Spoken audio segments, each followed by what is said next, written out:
भारत के मामले में बहुत बड़ा रियलिटी चेक मिल गया। इनको लगा होगा कि मान ही लेगा भारत हमारी बात, और मान ही लेगा नहीं, उनको ये उम्मीद थी कि मोदी दौड़ते हुए आएंगे कि कम कर दीजिए। और कुछ मानना तो छोड़िए, कम से कम एक बार यही मान लिए होते कि हाँ अमेरिका ने युद्ध रुकवाया है, वो भी नहीं मारा। 32 बार बेचारे ने बोला। उनके एक्स एनएसए ने कहा, मजाक किया कि मोदी को चाहिए, भारत को चाहिए कि अब ट्रम्प का नाम जो है नोबेल प्राइज के लिए 2 बार रिकमेंड कर दे। अच्छा, उनका वो जो फ्रस्ट्रेशन था कि भाई भारत रिएक्ट तक नहीं कर रहा है, तो जिस हिसाब से वो एक्स पे अपने पोस्ट करते हैं, मतलब अपने ट्विटर वाले पे, उनको उम्मीद थी कि यहाँ से पीएम मोदी भी ये करेंगे। उनको पता ही नहीं था कि यहाँ का हैंडलिंग किस तरीके से होता है। ट्रम्प का ट्वीट देखा, मैं 3 ट्वीट कर चुका हूं, I've done 3 tweets, Narendra Modi has not replied। वो वाला फेक था मेरे ख्याल से, वो फेक था, वो वाला फेक था। रिएक्शन की लगातार भारत की तरह, भारत के बस ऑफिसर लगातार बोलते रहे इस बात को।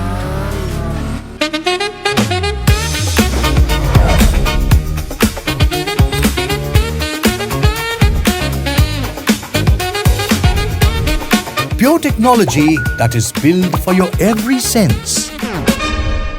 Acer Pure from Acer.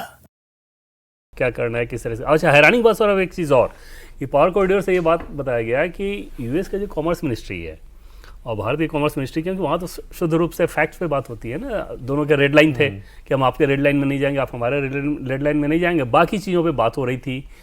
और वहाँ की कॉमर्स मिनिस्ट्री इस बात को समझ रही थी, बावजूद इसके डोनाल्ड ट्रंप नहीं मान रहे। मतलब वहाँ की सरकार, वहाँ की कॉमर्स मिनिस्ट्री भारत के स्टैंड को अच्छी तरीके से समझ रही थी कि हाँ ये इनका रेड लाइन है, इसमें हमें नहीं जाना है। और जो चीज़ें जानी उस पर बातचीत चली है, WTO के समय से है, उसमें आप अचानक से बीच में आगे शुरू हो गए, उसके बाद कहना शुरू कर दिया।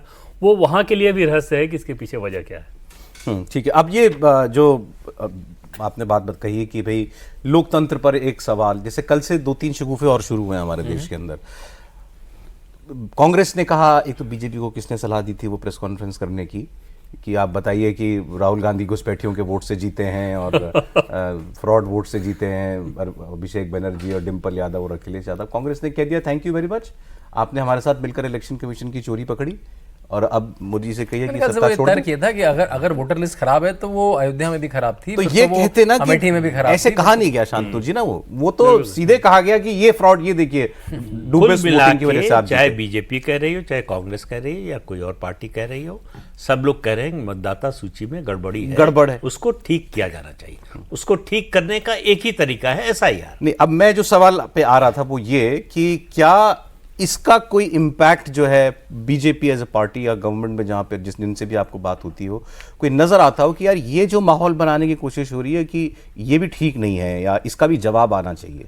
एक चीज़ जैसे सौरभ, एक अंडरस्टैंडिंग ये समझ में आती है कि ऐसा क्या है, उसके टाइमिंग को लेके कहा जाता है कि यूएस में डोनाल्ड ट्रंप अगर इंडिया पे प्रेशर बना रहे हों तो लगभग कमोबेश उसी समय यहाँ पर भारत के कॉन्स्टिट्यूशनल बॉडी पे इस तरह का अटैक करके एक माहौल करने की कोशिश की जा रही है। तो अच्छा, वो एक कनेक्शन इस रिस्पेक्ट में बात हो रही है, इस रिस्पेक्ट में बात हो रही है। और ये बोला गया कि अब पहली बार नहीं हो रहा है, ऐसा पहले भी होता है।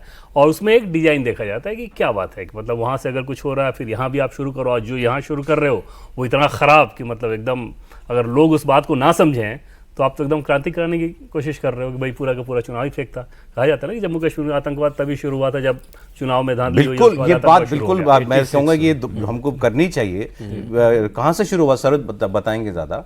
कश्मीर की 86 का चुनाव जो है, 86 का चुनाव जब रिग हुआ, उसके बाद और आज आप कैंपेन दे रहे हो वोट चोर गद्दी छोड़, बिल्कुल। और फिर उस तरह की बातें आप कर रहे हैं, तो उस तरह के डिजाइन को समझा जा सकता है कि भाई मकसद क्या है, आप किस तरह के डिजाइन में जा रहे हो। वोटर लिस्ट में सौरभ, जब से आप भी होश संभाले होंगे, जब से हमने संभाला, जब से हम लोग रिपोर्टिंग कर रहे हैं, एक भी चुनाव ऐसा नहीं याद होगा जहाँ पे कुछ ना कुछ वोटर ये ना बताएं कि हमारा नाम कट गया, हम तो बूथ पे गए, हमारा नाम नहीं था। उसमें सुधार की जरूरत रहती रहती है, और क्रमशः एक सुधार की प्रक्रिया चल रही है। कभी बैलेट पे आप स्याही डाल के पानी में डाल के उसको खराब करते थे, वहाँ से प्रोसेस लगातार वो चल रहा है और हमेशा वो सुधार की प्रक्रिया होते रहनी चाहिए। लेकिन उसको इस रूप में डिजाइन कर देना कि चुनाव चोरी है, वोट चोरी कर लिया गया, यहाँ ऐसा हो गया, वहाँ ऐसा हो गया। अजीब बात यह है कि आप जो बीमारी बता रहे हैं उसका इलाज हो रहा है, कह रहे हैं इलाज भी मत करो, इलाज भी मत करो। ये बीमारी है, हम बता रहे हैं, लेकिन इसका इलाज नहीं होने देंगे। इसका इलाज है सड़कों पे आओ, दंगा करो। हाँ, बस ये इलाज है इसका। और ये पहली कोशिश है नहीं। वो तथाकथित जो किसान आंदोलन था, वो भी वही कोशिश, CA के खिलाफ जो आंदोलन था, फिर राफेल के खिलाफ कोशिश की गई, पेगासस का मुद्दा उठाया गया, हिंडनबर्ग की रिपोर्ट का मुद्दा उठाया गया। तो ऐसा आखिर अडानी पर ही अटैक क्यों?